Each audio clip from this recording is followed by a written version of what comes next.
Yes, the conductor sizes can be reduced back down after the pullbox. In calculating voltage drop, the conductor size must be sufficient to ensure that the voltage drop is within acceptable limits throughout the entire circuit, including from the power source to the pullbox and from the pullbox to the lights. However, the overcurrent protection device or UPT is located at the start of the circuit, and its size is based on the current carrying capacity of the smallest conductor in the circuit. Therefore, to reduce the voltage drop, the conductor size can be increased upstream of the pullbox to reduce the voltage drop in that section. After the pullbox, where the current demand is lower due to the shorter distance to the lights, the conductor size can be reduced back down to meet the required UPT size. This approach ensures that the circuit meets both voltage drop and overcurrent protection requirements. Important considerations must be made. Firstly, the conductor size reduction should not result in an excessive voltage drop in the final section of the circuit, which is from the pullbox to the lights. Secondly, the transition between conductor sizes should be made using a properly sized wire connector or splice. Thirdly, verify that the UPT is still appropriate for the reduced conductor size in the final section of the circuit. When addressing voltage drop and conductor sizing in electrical installations, especially for parking lot lights, a nuanced approach is required to ensure safety, efficiency, and compliance with electrical codes. The question of whether conductor sizes can be reduced after a pullbox when upsizing for voltage drop is a common scenario that necessitates careful consideration of several factors. The initial upsizing of conductors is typically done to mitigate voltage drop over long distances. Voltage drop occurs due to the impedance of the conductors, which causes a reduction in voltage at the load end of the circuit. Excessive voltage drop can lead to reduced performance of electrical equipment, overheating of conductors, and potential safety hazards. To counteract this, engineers and electricians often specify larger conductors than what would be required solely for the ampacity of the load. These larger conductors have lower resistance, thereby reducing voltage drop. However, upsizing conductors can increase material costs and conduit sizes, so it is essential to optimize the design to balance performance and cost. A pullbox serves as an intermediate point in a long electrical run, allowing for easier pulling of conductors, changes in direction, or the splitting of circuits. In the context of upsizing conductors for voltage drop, a pullbox can be strategically located to facilitate a reduction in conductor size after a certain distance. The rationale behind this approach is that the voltage drop is most significant over the initial length of the circuit, where the current demand is highest. Once the circuit reaches the pullbox, the remaining distance to the load may be shorter, and the current demand may be lower, allowing for a reduction in conductor size without exceeding acceptable voltage drop limits. Several factors must be considered when deciding whether to reduce conductor size after a pullbox. Firstly, it is crucial to perform voltage drop calculations for the entire circuit, taking into account the conductor sizes, lengths, and load characteristics. These calculations will determine whether the voltage drop remains within acceptable limits after the conductor size reduction. The electrical codes, such as the National Electrical Code or NEC, typically specify maximum allowable voltage drop for various types of circuits. For example, the NEC recommends a maximum voltage drop of 3% for branch circuits and 5% for feeders. The voltage drop calculation should include all components of the circuit, including conductors, connectors, and transformers. The formula for voltage drop is voltage drop equals current times impedance, where impedance is a function of resistance and reactance. The resistance of a conductor is determined by its material, length, and cross-sectional area. The reactance is influenced by the frequency of the alternating current, the conductor spacing, and the presence of magnetic materials. Accurate voltage drop calculations require detailed knowledge of these parameters. Secondly, the overcurrent protection device or UPT must be appropriately sized for the reduced conductor size. The UPT, such as a circuit breaker or fuse, is designed to protect the conductors from overloads and short circuits. The size of the UPT must be coordinated with the ampacity of the conductors to prevent nuisance tripping or, more importantly, conductor damage due to excessive current flow. The NEC provides tables that specify the allowable ampacities for various conductor types and sizes, taking into account factors such as insulation temperature rating, ambient temperature, and the number of conductors in a raceway. When reducing conductor size after a pullbox, it is essential to ensure that the opt is sized to protect the smallest conductor in the circuit. This may require replacing the opt with a smaller one to match the reduced conductor ampacity. Thirdly, the transition between conductor sizes must be made using appropriate connectors and splicing techniques. The connection must be mechanically sound and electrically conductive to prevent overheating and arcing. Electrical codes specify the types of connectors that are permitted for various conductor materials and sizes. For example, compression connectors are commonly used for larger conductors, while twist-on connectors are suitable for smaller conductors. The connectors must be installed according to the manufacturer's instructions and inspected to ensure proper installation. Furthermore, the splice must be protected from environmental factors such as moisture and corrosion. This may involve using weatherproof enclosures or applying corrosion inhibitors to the connection.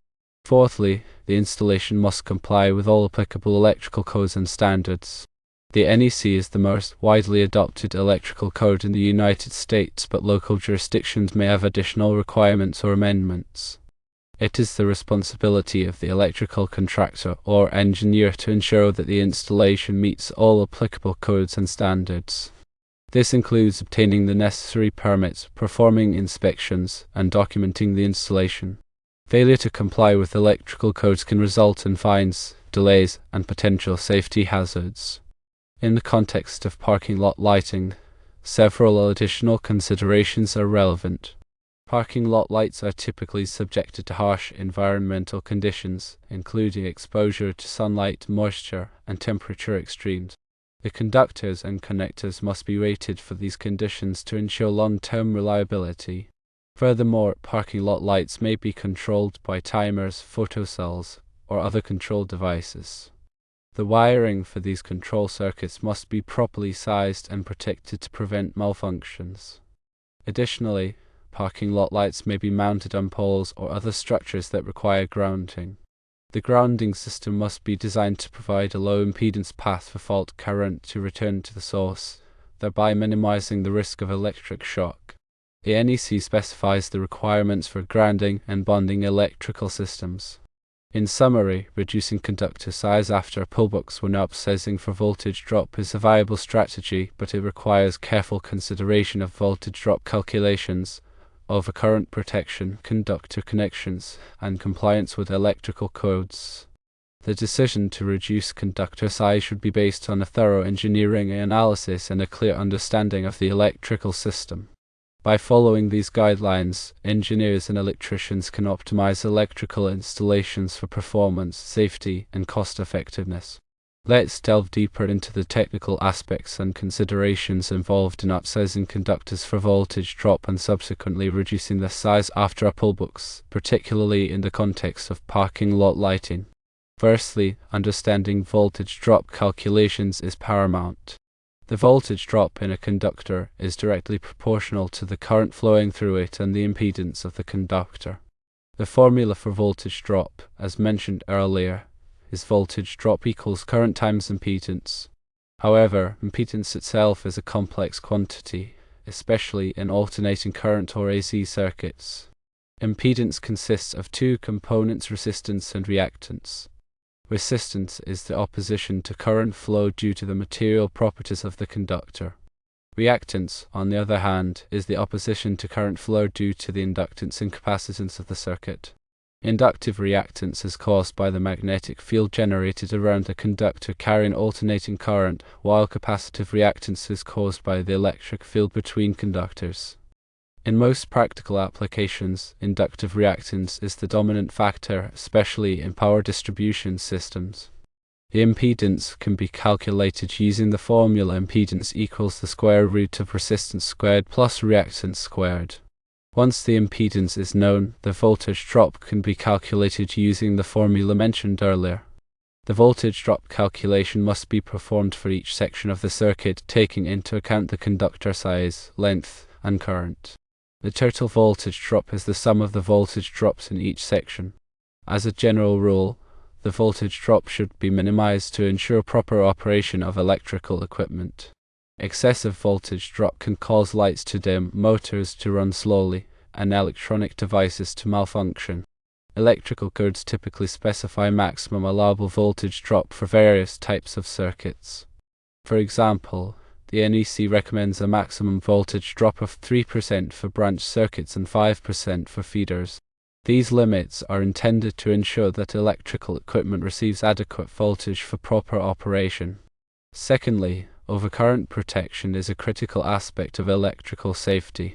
The overcurrent protection device, or OCP, is designed to protect conductors from overloads and short circuits. An overload occurs when the current flowing through a conductor exceeds its capacity, but the fault is contained within the normal circuit path. A short circuit, on the other hand, occurs when the current bypasses the normal circuit path and flows through a low impedance path, resulting in a very high current flow. Both overloads and short circuits can cause conductors to overheat and potentially ignite nearby materials. The OCP is designed to interrupt the current flow before this can happen. The size of the OCP must be coordinated with the ampacity of the conductors it protects. The NEC provides tables that specify the allowable ampacities for various conductor types and sizes, taking into account factors such as insulation temperature rating, ambient temperature, and the number of conductors in a raceway. When selecting an OCP, it is important to choose one that is sized to protect the smallest conductor in the circuit. This may require using different OCPs for different sections of the circuit, depending on their conductor sizes. Thirdly, conductor connections and splicing are critical for ensuring reliable electrical connections. Poorly made connections can cause overheating, arcing, and even fires.